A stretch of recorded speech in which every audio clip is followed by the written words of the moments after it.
사실관계를 한번 보도록 하겠습니다. 네.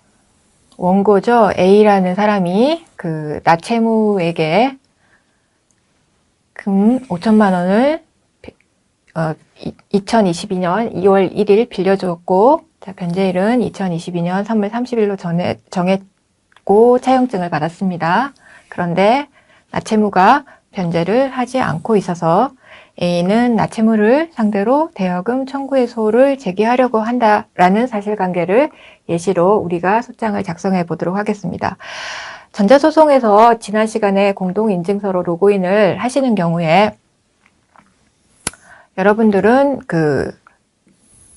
본인의 공동인증서로 로그인을 하게 되죠. 그래서 원고가 되든, 채권자가 되든, 앞으로 신청인이 되든, 그 내 정보 가져오기를 통해서 여러분들의 정보가 원고로 입력하도록 되어 있습니다.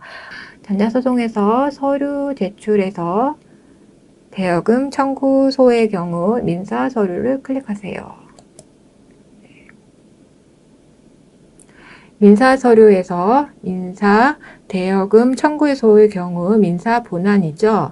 민사 본안에서 속장을 클릭해서 우리가 작성을 합니다. 속장은 자주 찾는 민사 본안 서류에서 확인할 수 있고, 아래쪽으로 내리시면 소제기 관련하여 소장에서 확인도 하실 수 있습니다. 전자소송에서는 자주 찾는 민사 본안 서류를 위에 이렇게 박스 안에 묶어놨기 때문에 많이 찾는 민사 서류를 위에서 확인할 수도 있고, 또 아래쪽에 내려가셔서 확인을 하실 수도 있습니다. 내가 제출하고자 하는 서류를 명을 잘 모르는 경우에는 서류명 검색하기를 누르셔서 필요한 서류를 찾으실 수도 있습니다. 자, 민사 서류에서 다시 민사 본안 소장을 클릭하세요. 먼저 전자소송 동의를 하세요라는 창이 떴습니다. 전자소송 시스템을 이용해서 민사소송을 수행하는 경우에는 전자소송 동의를 하세요라고 나와 있죠. 그래서 전자소송 동의는 박스를 체크하시면 됩니다.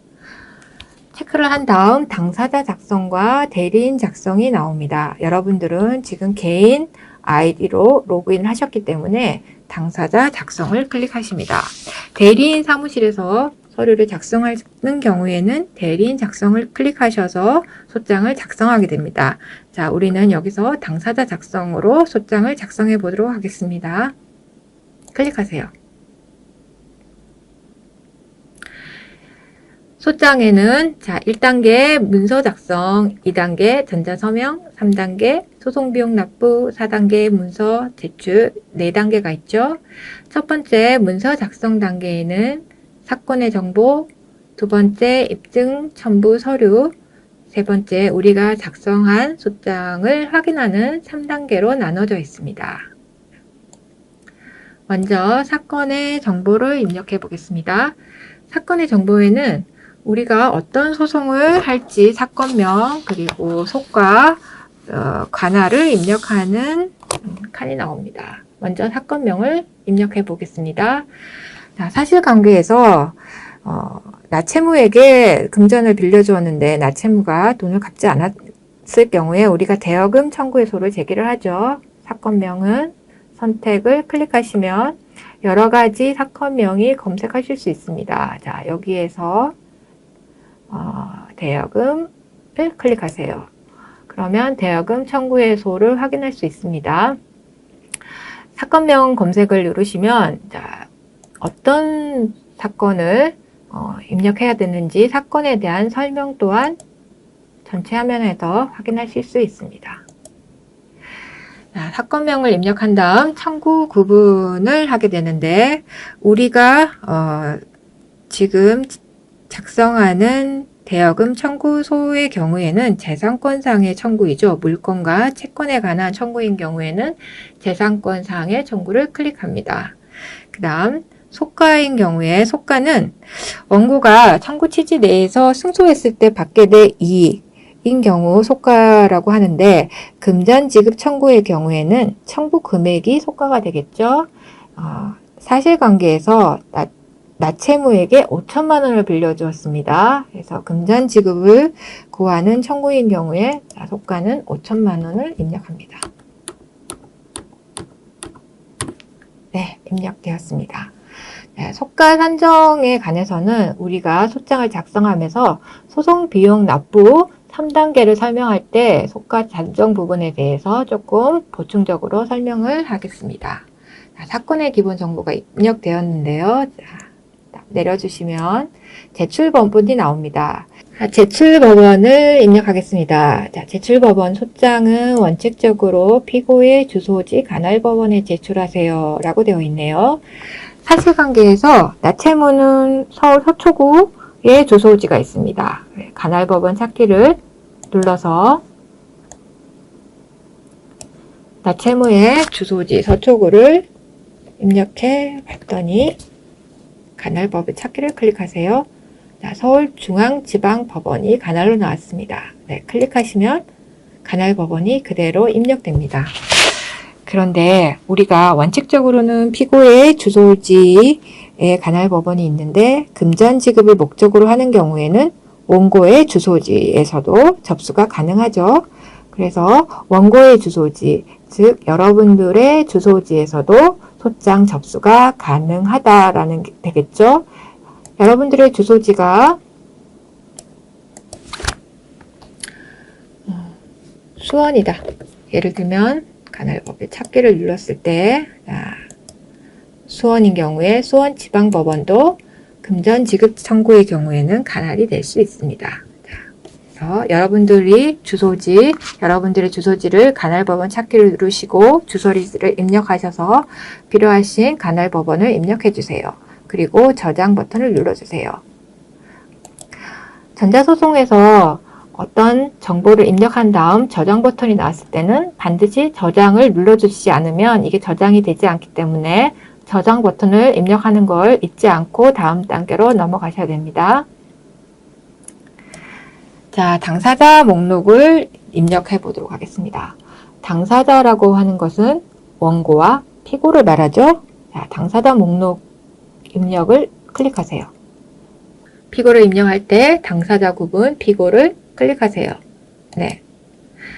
자, 그리고 인격 구분에서 피고가 자연인, 사람인 경우에는 자연인을 클릭하시고 만약에 상대방이 법인인 경우, 자, 주식회사 어떤 회사인 경우에 법인을 클릭하시면 인격 구분에 따라서 아래쪽에 입력해야 될 정보들이 달라지죠. 자, 사실관계에서 나채무는 자연인이죠. 그래서 자연인을 누르시고 주민번호 입력란은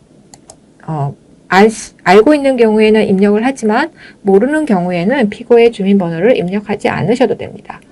그리고 전자소송에서 주황색으로 표시된 부분은 필수적인 입력사항입니다. 아래쪽에 인격 부분, 당사자명 모두 주황색으로 표시가 되어 있죠. 주황색으로 표시된 란을 필수 입력사항을 입력하지 않고 다음 단계로 넘어가면 다음 단계로 넘어가지지 않습니다. 그러나 주황색으로 표시가 되어 있지 않은 부분에 대해서는 알고 있는 경우에는 입력을 하고 모르는 경우에는 입력하지 않고 넘어가겠습니다. 자, 당사자명에서 피고의 이름이 나채무죠. 자, 나채무를 입력해 주세요. 오타가 났네요. 네. 피고의 주소를 입력하겠습니다. 사실관계에서 나채무의 주소는 서울 서초구 반포대로죠. 주소를 입력하기 위해서 우편번호 찾기를 클릭하세요. 우편번호 검색창에 나왔습니다. 도로명인 경우엔 도로명 검색을, 집원인 경우엔 집원 검색을 클릭하셔서 입력을 하시고 사실관계에서 나채무의 주소가 도로명으로 나와 있네요. 자, 반포대로 87번지 조회를 눌러주세요. 자, 반포대로 87번지가 검색되었습니다. 클릭. 자, 세부 주소 2층이죠. 자, 2층은 입력을 해주십니다. 네, 확인 누르시면 검색했던 주소가 창에 입력이 되었습니다. 주소 입력 후에 송달 장소 부분이 있는데요. 소장을 나채무의 주소지에 받을 수도 있지만 나채무가 주소지에 살지 않고 다른 곳에 거주하여 다른 곳에서 송달을 받을 확률이 있다라고 생각하시면 송달 장소를 별도로 입력하실 수 있습니다. 체크를 해제를 하시면 송달 장소를 입력할 수 있는 난이 있는 경우에는 다시 입력을 해주시고 주소와 동일하게 송달을 하겠다라고 하시면 클릭을 하셔서 주소와 송달 장소가 동일하게 입력이 되었습니다. 자, 저장을 눌러주세요. 자, 피고가 입력이 되었습니다. 원고 1명, 피고 1명의 당사자 정보가 입력이 되었습니다. 사실관계에서는 피고가 1명이기 때문에 나채무 1명이 입력이 되었는데 소에 따라서는 피고가 2명 이상이 있는 경우가 있고 또 여러 명이 있는 경우도 있죠. 여러 명이 있는 경우에 하나하나 입력하기가 어려운 경우도 있습니다. 그런 경우에 다수 당사자 파일을 통해서 여러 명의 다수 당사자를 입력할 수도 있습니다. 클릭하시면 다수 당사자 파일 등록이라는 부분이 있습니다. 양식 파일을 다운을 받으셔서 여러 명의 피고를 입력하신 다음 등록을 하시면 편리하게 이용하실 수 있습니다.